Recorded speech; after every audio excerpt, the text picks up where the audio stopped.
Selamat pagi, sahabat-sahabat asuransi dan keuangan. Hari ini, tanggal 13 April 2022, saya ingin berbagi dengan topik money management. Kali ini dengan episode pertama ya. Saya akan coba menyampaikan, karena saya lihat di luar sana banyak sekali sahabat-sahabat kita yang telah mencapai usia pensiun, hidupnya tidak bahagia, atau bahkan pada saat mereka masih bekerja pun mereka juga kepusingan, setiap bulan mereka hadapi masalah keuangan dan ribut dengan pasangan. Ya, jadi mengapa mengatur uang itu penting ya, atau banyak yang bilang mengatur uang itu susah ya, dan bahkan mereka menghindari kalau bicara mengenai keuangan dengan pasangan ya, maka mengabaikan untuk serius untuk menanggapi masalah komunikasi keuangan. Jadi sesungguhnya ada suatu pertanyaan ya, mengatur uang itu susah. Jadi saya pikir eh, mengatur uang itu tidak susah dan sangat-sangat mudah ya. Tetapi mengatur diri sendiri itu yang sulit ya. Jadi jangan salahkan uang, karena uang itu sangat setia dan sangat patuh terhadap tuannya, yaitu kita sendiri yang menghasilkan uangnya. Jadi uang itu kalau mau ditabung, itu juga dia patuh akan masuk ke rekening kita ya, baik itu rekening tabungan maupun deposito. Tapi kalau katakanlah kita mau belanjakan pun juga dia patuh untuk kita keluarkan dari dompet kita ataupun dari rekening kita. Jadi uang itu patuh dan tunduk kepada tuannya, dan mengatur uang itu tidak susah ya. Yang susah adalah mengatur diri sendiri. Ini yang kita mesti camkan ya. Jadi jangan sampai Anda menyalahkan orang lain padahal Anda sendiri yang berlaku sebagai tuannya ya, tuan uang itu sendiri. Oke. Jadi saya mau coba sampaikan 3 subtopik pada hari ini, karena mengatur keuangan ataupun money management begitu luas dan begitu banyak, tapi saya akan coba satu persatu ya membahas mengenai hal ini. Mengapa money management harus dilakukan? Ya, karena saya lihat bahwasannya kita punya penghasilan tersebut terbatas. Katakanlah misalnya Anda saat ini punya penghasilan UMR 5 juta something, atau mungkin 7 juta sekian, 10 juta. Ya, jadi tiap bulan kita punya penghasilan terbatas. Terlebih kalau katakanlah kita bekerja di perusahaan, ya tiap bulan kita punya dapat penghasilan yang sama setelah dipotong pajak ya. Tahun depan mungkin kita ada kenaikan ataupun tidak ya, tapi itu sudah terbatas. Kita sudah terukur setiap bulan tuh punya penghasilan sekian. Yang kasihan ataupun yang prihatin ada teman-teman yang tidak punya pekerjaan formal ya, seperti ojek driver ataupun lain-lain ya, yang teman-teman UMKM di sana, penghasilan tiap hari, tiap bulan itu tidak menentu. Ya, kadang bisa mencapai target yang diinginkan, kadang tidak tercapai ya. Tapi yang pasti penghasilan setiap orang itu terbatas ya. Dan kemudian masa kerja kita secara khususnya untuk pekerjaan formal ya, katakanlah misalnya kita bekerja di perusahaan ataupun sebagai PNS ataupun lain-lain, ada masa kerja kita dibatasi pada usia tertentu. Katakanlah misalnya usianya 56 tahun, kita mesti keluar dari tempat pekerjaan formal tersebut. Mengapa usia pensiun itu dibatasi oleh negara ya? Karena angkatan kerja kita, yang anak-anak kita itu sudah siap masuk ke lapangan pekerjaan.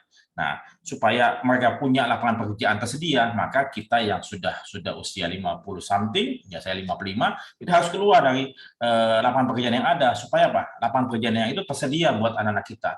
Banyak sekali teman-teman kita yang di luar sana yang, mohon maaf ya, masih mempertahankan pekerjaannya, memegang bangku jabatannya dia, seakan-akan dia tidak mau pensiun ya, dan tidak mau menyerahkan pekerjaan tersebut buat generasi muda, yaitu anak-anaknya mereka ataupun anak cucu mereka. Ya, jadi masa kerja kita terbatas. Saya bekerja dari usia 20 tahun ya, karena sudah selesai SMA dan sedang kuliah itu diperbolehkan, dan kemudian saya pensiun dini di usia 50 tahun ya, karena saya paham bahwasannya saya mesti memberikan bangku saya kepada generasi muda ya. Nah, jadi kita punya pekerjaan masa kerja kita terbatas. Kemudian tetapi kebutuhan dan keinginan hidup kita tidak terbatas ya.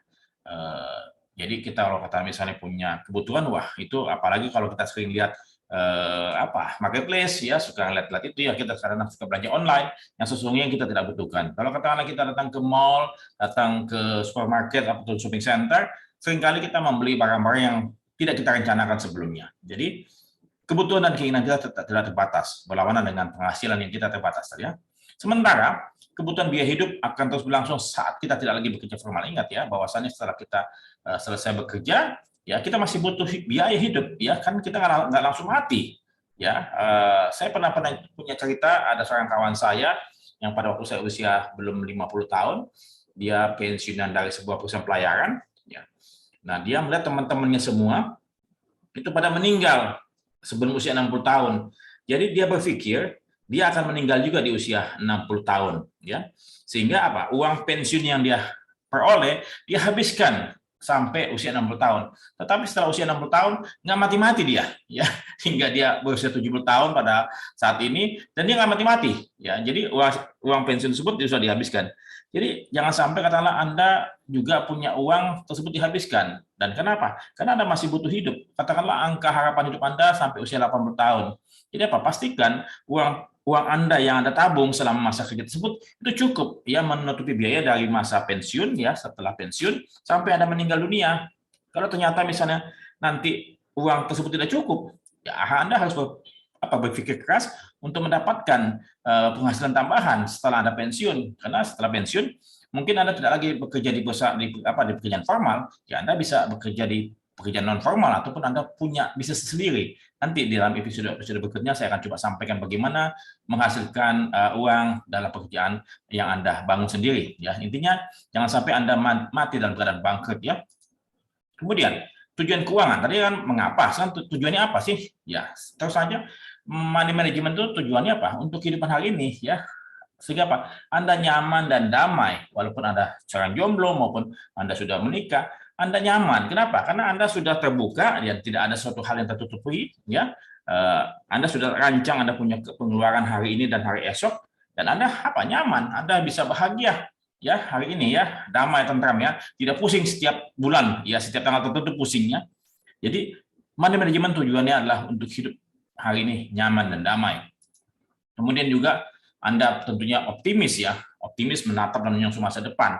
Kenapa? Karena Anda sudah merencanakan semuanya mengenai pengeluaran Anda, pemasukan Anda, sehingga apa? Anda bahagia, bangga, optimis terhadap masa depan Anda. Tidak tidak di luar sana sebagian besar yang menghadapi masa depan tersebut secara pesimis. Mengapa? Karena mereka nggak mengatur masalah keuangan mereka, tidak menata, tidak manajemen mereka punya keuangan. Nah, itu tujuannya money management. Kemudian untuk hidup hari esok. Jadi money management bukan untuk hidup hari ini saja, tapi untuk hidup hari esok. Kenapa? Ya karena tadi saya sampaikan waktu bekerja terbatas, penghasilan terbatas ya. Kenapa? Karena Anda harus tetap mandiri. Ya, jadi saat ini waktu Anda sudah pensiun, Anda harus tetap mandiri. Kenapa? Agar tidak menyusahkan anak cucu. Ya, Anda harus tetap mapan, harus punya uang selama masa pensiun. Makanya Anda tidak boleh tidak punya uang, dan Anda harus berpikir keras kalau ternyata uang yang Anda miliki ternyata tidak cukup. Ya, Anda berpikir keras. Kemudian Anda tentunya bahagia saat Anda pensiun, Anda masih punya kemampuan keuangan. Ya, tadi Anda mandiri, Anda bahagia, dan kemudian apa? Anda dipandang, ya, Anda akan terlihat, Anda tetap dihormati oleh anak cucu, oleh keluarga besar, ya, bahwasanya Anda tidak menyusahkan siapa-siapa, ya, Anda tidak bergantung hidup, tidak meminta uang, tidak menumpang makan, ya, Anda dipandang oleh keluarga Anda, dan Anda tentunya harus bahagia. Kenapa? Karena Anda masih punya kemampuan. Kemudian Anda pun juga dapat berbagi kepada anak cucu ataupun sesama. Kenapa? Karena Anda punya harta yang Anda simpan, yang Anda memang tujuannya Anda mau berikan kepada anak cucu, supaya mereka punya perjuangan hidup juga tidak terlampau keras seperti yang Anda alami. Ya, Anda bisa memberikan warisan. Nanti akan saya coba sampaikan bagaimana menata, mempersiapkan warisan supaya anak cucu kita tidak bertikai, bertengkar. Ya. Oke, tantangan manajemen. Memang untuk mencapai hidup bahagia, mandiri hari esok dan hari ini, ya tidak mudah juga. Ya, tantangan pertama, keserakahan. Ini yang seringkali terjadi ya, kita terlampau serakah, ingin mendapatkan lebih dan lebih, padahal kita punya kemampuan tersebut, keuangan kita terbatas. Nah, tentunya kita harus memahami, harus menyesuaikan ya untuk target-target investasi ataupun tujuan-tujuan keuangan. Kita harus batasi, harus limitasi, tahu diri bahwa saya tidak mampu membeli rumah yang katakanlah 5 miliar. Saya hanya mampu membeli rumah yang harga 5 juta. Kenapa? Disesuaikan dengan kemampuan diri saat ini. Nanti setelah katakanlah kita punya kemampuan lebih besar, ya tentunya disesuaikan. Anda bisa beli lagi rumah yang lebih besar. Jadi sesuaikan dari waktu ke waktu. Jadi Anda tidak boleh serakah. Nah, ini yang serakah ini seringkali menjebak ataupun membuat Anda tertipu dalam bisnis ataupun investasi ilegal ya. yang saat ini banyak sekali terjadi ya. Nah, itu yang yang terjadi bahwasannya kita ingin cepat kaya. Nah, ini juga tidak sabar ingin cepat kaya, tadi serakah, ini tidak sabar ya. Bahwasannya menjadi kaya itu perlu proses, perlu waktu, perlu kesabaran. Tidak bisa lantas Anda hari ini, tahun depan Anda harus jadi kaya. Enggak. Menjadi kaya itu perlu proses, perlu waktu, perlu kesabaran. Ya, dan terus saja di luar sana yang cepat-cepat kaya, saya khawatir kekayaan tersebut palsu, fake, penipuan, ya.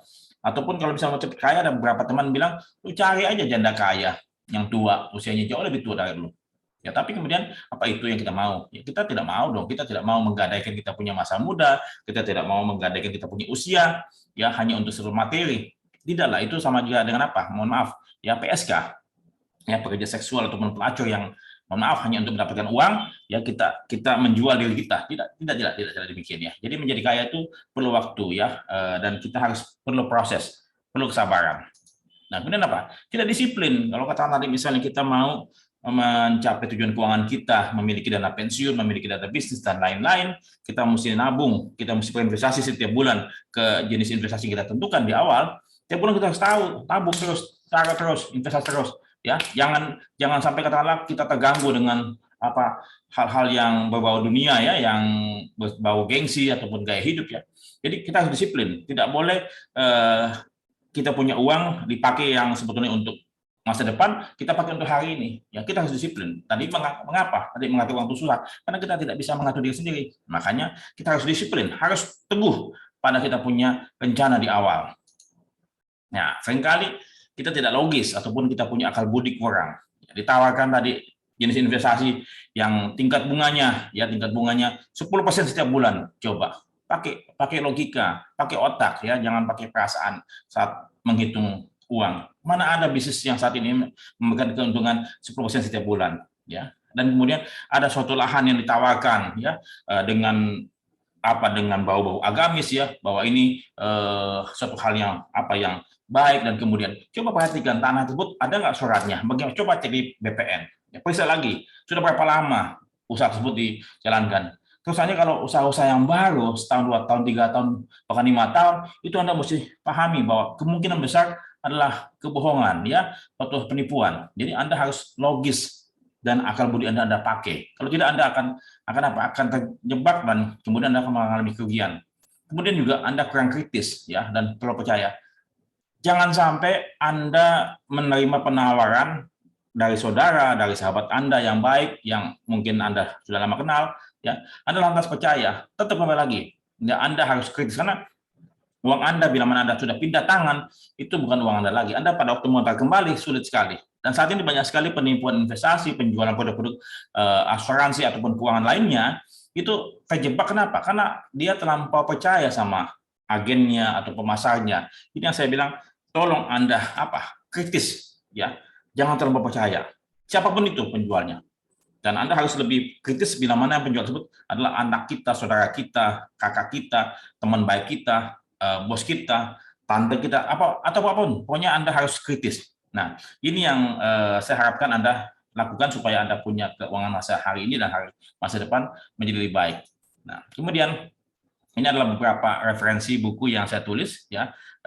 Saya pun juga punya kualifikasi Certified Financial Planner pada waktu saya ujian di tahun 2008 something ya, 2008 something atau mungkin sebelum itu. Ya, kemudian ini buku keuangan mengenai bagaimana kita menjalani hidup kita, ini mengenai investasi, ini mengenai pensiun, sementara ini bagaimana menata masa depan dengan pasangan kita, dan kita komunikasi keuangan juga, dan kemudian ini untuk warisan. Jadi saya berharap manajemen episode pertama ini membuka Anda punya pikiran untuk kita sama-sama menata masa depan. Ya, dan saya senang berbagi Anda, semoga bermanfaat, dan kita akan ketemu lagi di episode kedua untuk mencapai masa depan hari ini dan masa depan yang bahagia. Terima kasih, sampai jumpa.